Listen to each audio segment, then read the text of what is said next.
And you are podcasting with Gary DeMar. Let's figure things out. This is going to be something of a special edition of Bible prophecy under the microscope. A little introduction into this, and then I have a special guest on my show, and we're going to talk a little bit about eschatology and give you a little background on what this is all about. When my two sons were going to a Christian school, they typically got into battles regarding eschatology. And of course, they learned eschatology from me, and they knew enough to be dangerous. And of course, they got piled on by their student friends. And my oldest son told my youngest son when he went there, says, "Don't bring up eschatology because they'll just gang up on you." And so eschatology for young people is extremely important because they're getting their introduction into Bible prophecy generally from the churches they go to. And whatever they hear, they repeat. And they've never really been taught specifically how to go through the Bible and deal with eschatology.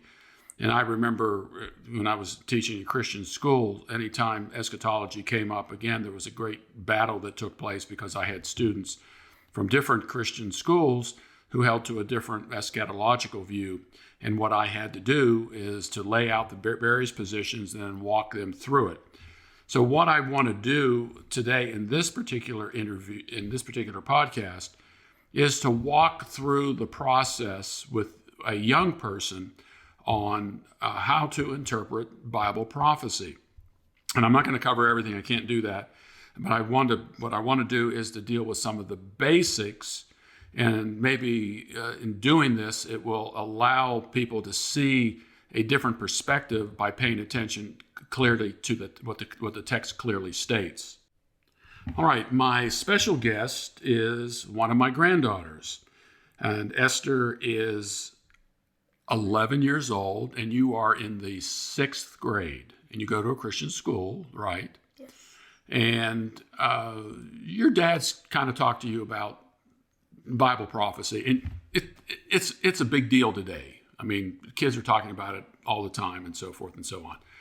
And even in our church, our pastor was teaching on Mark 13, and you had a question about some of the interpretation of Mark 13, and you asked me a question about that. So, Esther, what was one of the questions about Mark 13? Because our pastor, and he was not the only one who does this, mentioned that there are two comings mentioned in Mark 13. One coming, or at least events surrounding the destruction of Jerusalem, and then events that are still in the future. And your question was? If Mark 13 talks about two comings, how do you know when to apply the different things that Jesus is mentioning to which coming? Do we apply it to the destruction of Jerusalem in AD 70, or do we apply it to something in the distant future?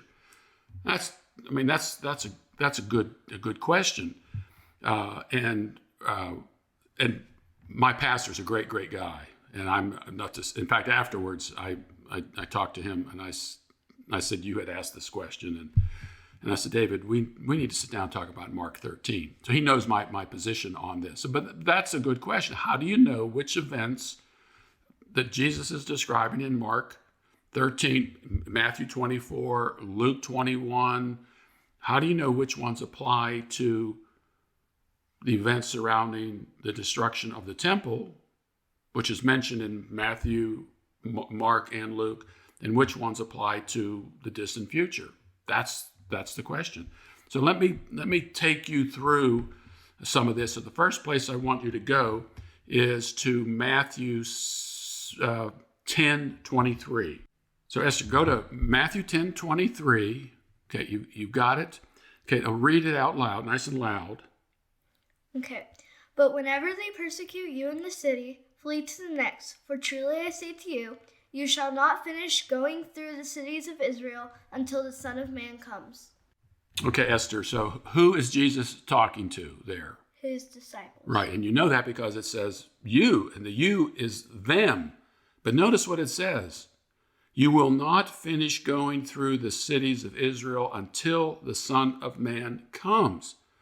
That seems to be saying that Jesus was going to come in some way before they finish going through the cities of Israel. So the question is this talking about something in the distant future? Or do you think it's talking about their time and to them specifically?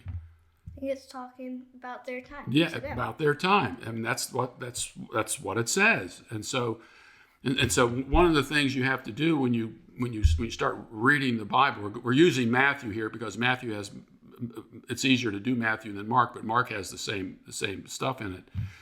So you need to get something of the who is Jesus talking to, what are they talking to, and then when are these things going to take place? And Jesus makes it very clear. Some who are standing there, we'll get to that. That's the next verse. So the next one I want you to go to is Matthew chapter 16, verses 27 and 28. Go. My teacher actually was talking about how theologians study the Bible, and they focus on when it's happening, who they're talking to, and where they are. Yeah, and what the subject is. You know, the famous who, what, when, where, and how.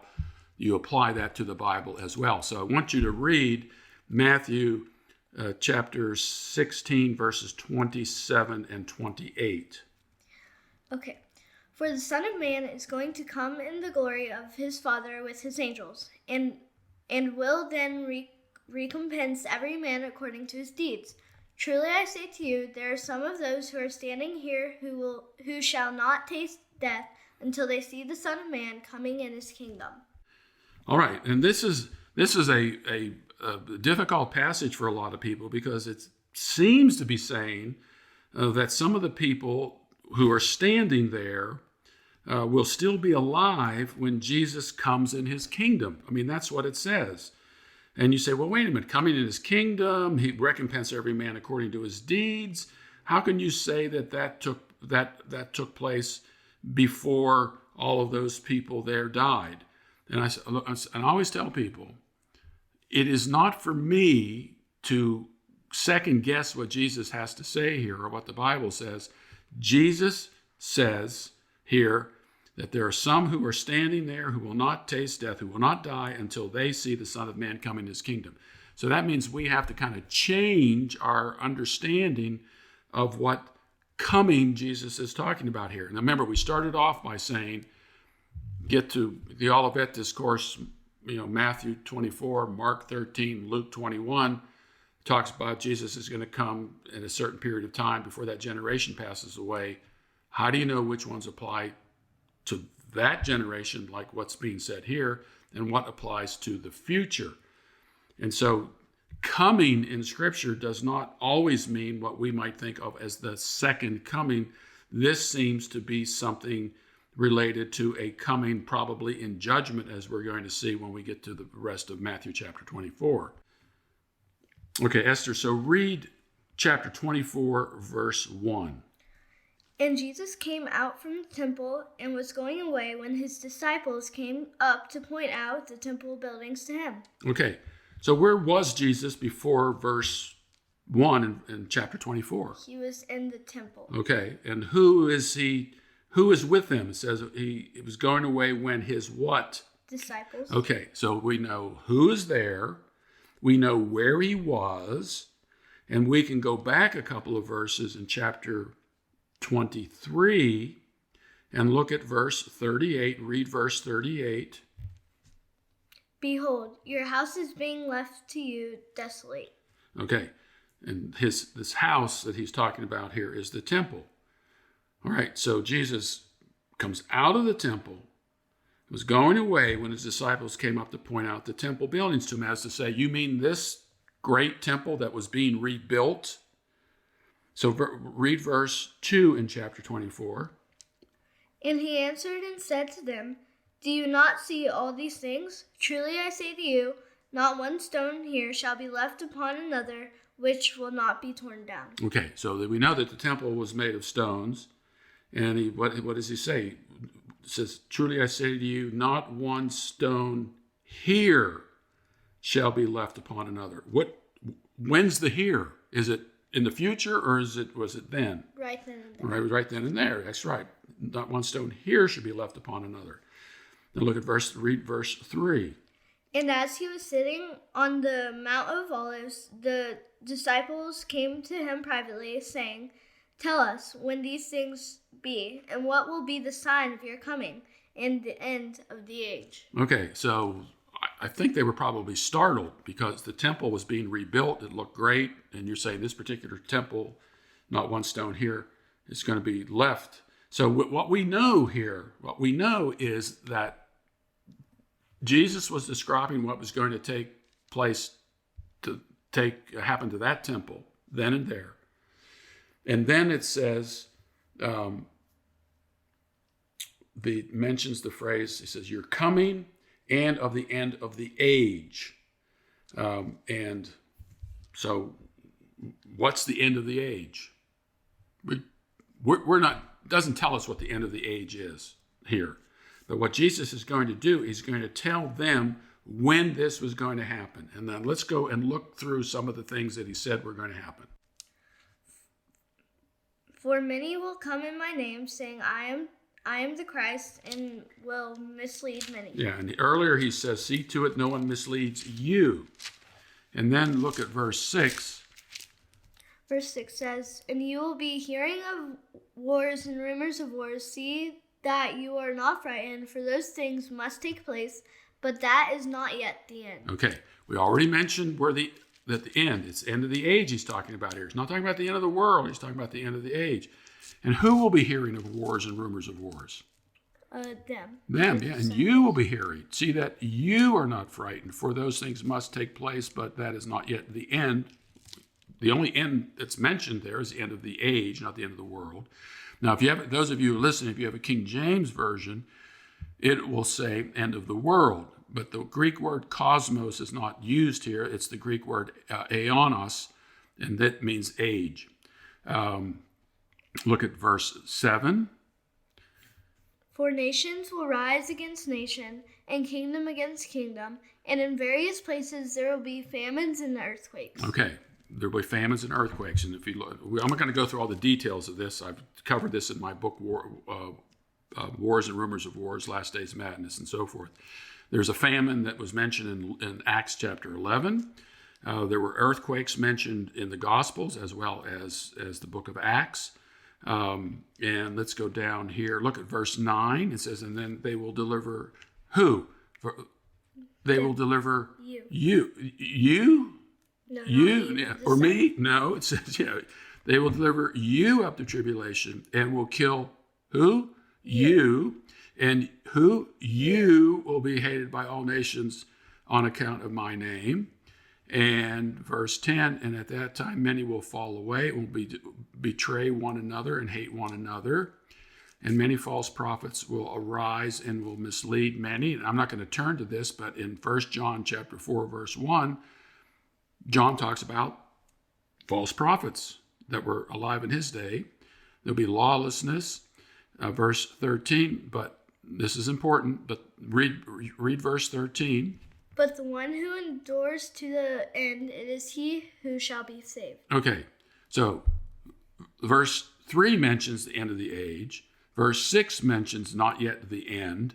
And here in verse 13, but he who endures to the end. What end? It's the same end, the end of the age. It is he who shall be saved.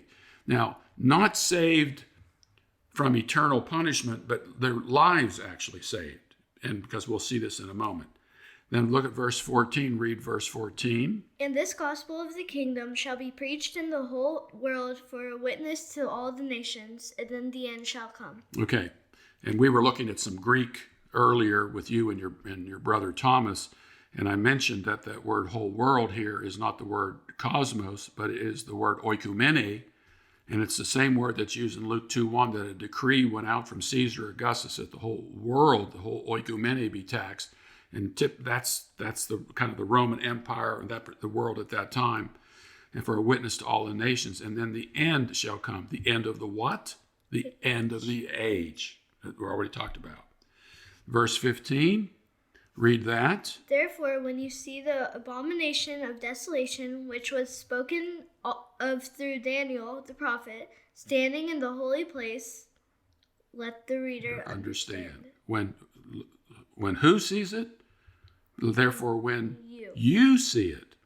We don't even need to know what the abomination of desolation is, but Jesus is still talking to them. Now look at verses 16, 17, 18, 19, and 20. And I want you to pay attention to look at verse 16. Then let those who are in Judea. Marietta, Georgia? No. Judea. Flee where? To the mountains. Kennesaw Mountain? No. The mountains outside of Judea. So that means that whatever Jesus is describing here is something that is local to them. Then let him who is on the housetop not go down to get the things out that are in his house. When's the last time you were on your housetop? When's the last time your dad was on his housetop? If he's up there to fix something. So what does this, why would Jesus say that? Because the houses in Israel at that time were flat, and they were actually used to live on, like a patio. I don't know if you remember the story in the Bible. There was a man who was ill, and Jesus was healing people. He was inside the house, and the people, they couldn't get into the house for Jesus to heal him. And you remember what they did? They lowered him down through the roof. They went up on the roof and lowered him down, because in those days they had flat roofs, and you would get to the rooftop by some sort of stairway or whatever. Verse 18, let him who is in the field not turn back to get his cloak. Do you think that is about our day or their day? We're not in the field, and why would a cloak be so important to somebody? Well, in biblical times, a cloak was very important. In fact, if you go and look at the Old Testament, you'll see how important a cloak was for the Jews of that day. Verse 19, but woe to those who are with child and to those who nurse babes in those days. But pray that your flight may not be in the winter or on a Sabbath. Well, again, the Sabbath is something that was in operation in Israel at that time. In fact, in the book of Acts, it talks about a Sabbath day's journey. The world doesn't really abide by the Sabbath anymore. We still follow it a little bit and so forth, but there aren't any real rules or regulation about travel. Verse 21 is a little tricky for people. For then there shall be a great tribulation, such as not occurred since the beginning of the world until now, nor ever shall. This is obviously hyperbole. I won't go into the details of all of that.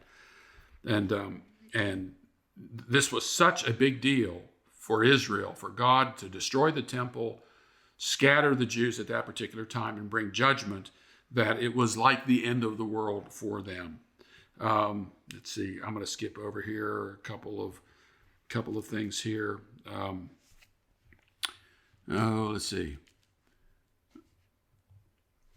Verse 20. Jesus warns about don't be deceived about false Christs and false prophets. And he was talking about the false Christs and false prophets of his day. And then verse 26, if therefore they say to you, behold, he is in the wilderness, do not go, or behold, he is in the inner rooms, do not believe them. For just as the lightning comes from the east and flashes even to the west, so shall the coming of the Son of Man be. Remember, look at verse 3 in chapter 24. Remember, what will be the sign of your coming and of the end of the age? So this is talking about Jesus' coming related to the end of the age. Then it says, wherever the corpse is, there the vultures will gather, which is taken from the Old Testament. Now we get to the real tricky stuff. Verse 29. Won't you read that? But immediately after the tribulation of those days, the sun will be darkened, and the moon will not give its light, and the stars will not fall from the sky, and the powers of the heavens will be shaken. Okay. Now you're looking at a New American Standard Version. Tell me what you notice about the font, and sun will be darkened, the moon will not give its light, and the stars will fall from the sky. Everything's capitalized. You're right. And what the New American Standard does when it does that, it's telling you these are direct quotations from the Old Testament. And so the Old Testament, when it talks about the sun will be darkened, the moon will not give its light, and the stars will fall, that was a sign of the judgment on nations. And if you look at the notes here in verse 29 in that center column, it shows you that this is from Isaiah 13, Ezekiel 32, Isaiah 24, Amos 5:2, Amos 8:9, Zephaniah 1:15. These are direct quotations from the Old Testament, and it describes nations and the fall of nations. I'll give you an example. What's on the United States flag? Stars and stripes. Okay.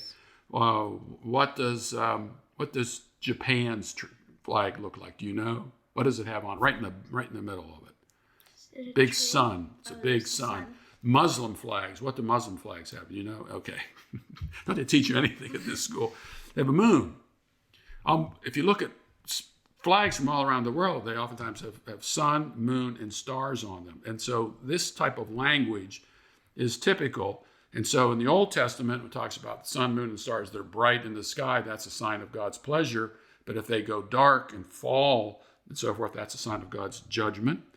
Verse 30, and then the sign of the Son of Man will appear in, really, it's the sign of, the sign is that the Son of Man is in heaven, that the word sky there is really not the best translation. And then all the tribes of the land will mourn, and they will see the Son of Man coming on the clouds of heaven with power and great glory. And you'll notice again, all capital letters. That's from the book of Daniel. And again, I'm not going to go into all the details of all of that. And so we've looked at all of this so far. So the original question is, how do we know which ones apply to that period of time and which ones apply to the distant future? Is there anything in there that tells us that there are two separate fulfillments of this? If you read this just straight through, does it say, oh, this applies to something in the distant future, but this applies to that generation? Is there anything that tells us that? No. Doesn't divide up anything in any way. So now we're getting closer into making the case here. Now, verse 32. Now read it. Now learn the parable from the fig tree. When its branch has already become tender and puts forth its leaves, you know that summer is near. Okay, so Jesus is using an illustration, parable of the fig tree. When you see leaves on the fig tree, you know summer is near. In the same way, when you see these things taking place, Jesus is telling his disciples, you know that these events that he just described are about to take place. Now look at verse 33. Even so you too, when you see all these things, recognize that he is near, right at the door. Okay, verse 33. So, even so you. Who is he talking to here? Who's the you? The disciples. Yeah, it's the same you where in verse 6 it says, and you will be hearing of wars and rumors of wars. So even so you too, read the rest of the sentence. When you see all these things, recognize that he is near, right at the door. When who sees all these things? When you. Them you, not us you. Yeah. Yes. Okay. So all the way up to this point, there is no dividing which things apply to that generation and which things apply to a future generation, because Jesus is using the same audience reference all the way through. When you hear, you will be hearing of wars and rumors of wars. When they deliver you up to tribulation. Therefore, when you see the abomination of desolation. Verse 33, even so you too, when you see all these things, recognize that he is near right at the door. Now look at verse 34. Read verse 34. Truly I say to you, this generation will not pass away until all these things take place. Okay. Truly I say to you, this generation will not pass away until what? All these things take place. So there is nothing in this chapter that Jesus doesn't say won't be fulfilled before that generation passes away. And so we can say, I don't understand how this applies or this applies, but verse 34 is very clear. Truly I say to you, not us, them, this generation will not pass away until all these things take place. Now I'm going to add some stuff here that you don't really know, but the way people try to get around this, they'll say, well, truly I say to you, this generation will not pass away. And some will say, oh, it's the generation that sees these things taking place that won't pass away. The problem with that interpretation is, first of all, it doesn't say that. And the other thing is, second of all, look at verse 33. When you see all these things, recognize that he is near right at the door. So Jesus is talking to them. And also, every time the phrase this generation is used in the Gospels, it always refers to the generation to whom Jesus is speaking. So there is no way to divide up Matthew 24 or Mark 13 or Luke 21 where some things apply to that generation and then some things apply to some other generation. There is no dividing up these events, these prophetic events that Jesus is talking about in order to do that. Now, did I make up this interpretation? I did not. There are many, many Bible commentators who believe just like I've told you. There is no way to divide up the events in Matthew 24, Mark 13, or Luke 21 to say some of these things apply to that generation, some of those things apply to a future generation. So this is pretty quick. We went through something really, really fast, but hopefully this will give you some idea of how go about studying the Bible. Who is Jesus talking to? What is he talking about? Does he give any time elements about when these things are going to take place? When you see the word end, does not necessarily mean the end of the world. In fact, my guess is it doesn't mean anywhere the end of the world.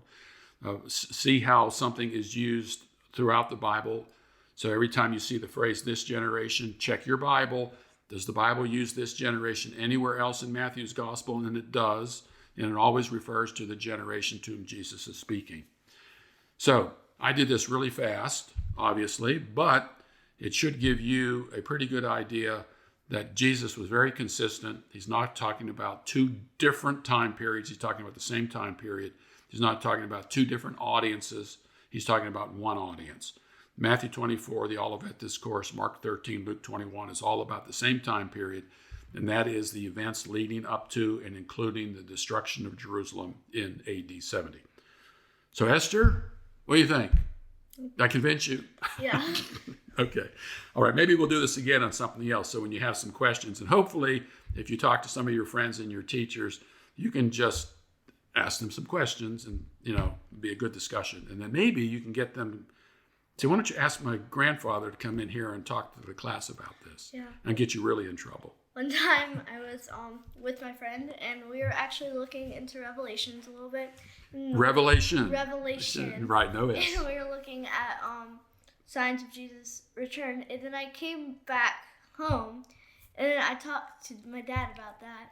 And he explained some of this. And then later on I called you. Yeah, and right. asked you. Yeah, the Revelation is really difficult. But since we have I got a minute here, so I just wanted to show you something. Go to Revelation chapter 1.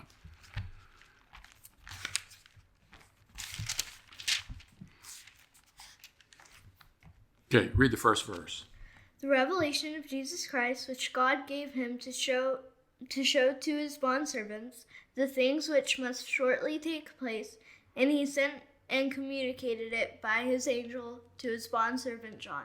Okay, notice, see the time? Do you see the time indicator there? The things which must what? Shortly take place. Now look at verse 3. Blessed is he who reads, and those who hear the words of the prophecy, and heed the things which are written in it, for the time is near.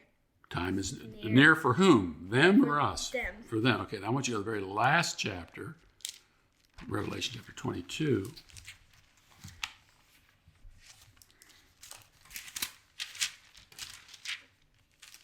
Oh, you're in the index. There. Okay.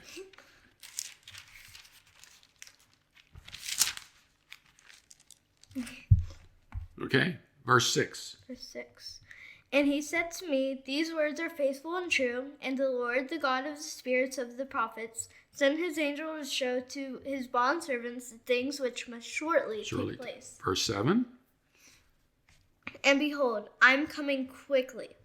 Blessed is he who heeds the words of the prophecy of this book. Verse 10. And he said to me, Do not seal up the words of the prophecy of this book, for the time is near. Verse 12. Behold, I am coming quickly, and my reward is with me to render to every man according to what he has done. Yeah, and remember we read that in Matthew 16, 27 and 28. And then finally, verse 20. He who testifies to these things says, Yes, I am coming quickly. Amen. Come, Lord Jesus. Again, people who first read this, they would have read that and they would have thought, what? This applied to them. So, Esther, thanks. And I got a good podcast out of this, and I can relax next week because I got my work done already today. Thanks.